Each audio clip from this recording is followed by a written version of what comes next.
Okay, so we talk about the more concrete aspects of an electrification project. I mentioned these are called the big four: space heating, water heating, drying clothes, and cooking.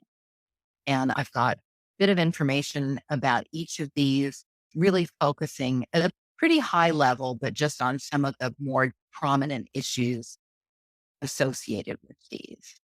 However, there's also consideration of what's the big picture in terms of electric demand on a home.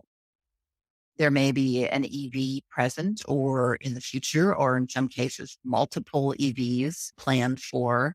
There may be plans for energy storage. I know increasingly many of you solar installers are including batteries in your offering. And I understand those are getting more and more popular, no doubt as a result of power outages associated with wildfires and other undesirable events. But there are also opportunities to electrify fireplaces, pools, and other water features. And then I've encountered clients who turn out to have other electric demands that, again, maybe we didn't initially anticipate, such as big aquariums or freezers that actually are a pretty significant part of the overall equation. So good to understand both everything that's present and everything that may be in the future.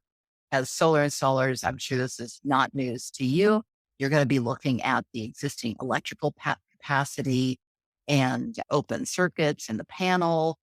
And just this red note, this has come up on a couple of projects where, due to peculiarities of the utility setup, the amperage delivered to the panel might actually be less than its rated capacity.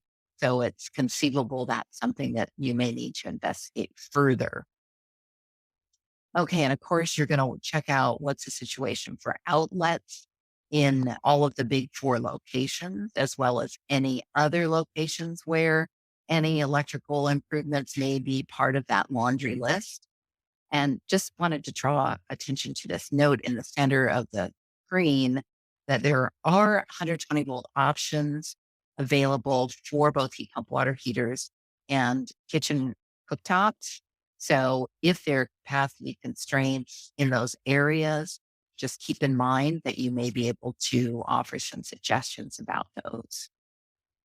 So once you've checked all that out, you want to make a kind of an estimate of the stated capacity that may be needed.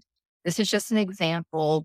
This is not any specific home, just an idea of how to kind of catalog your capacity upgrade that might be needed.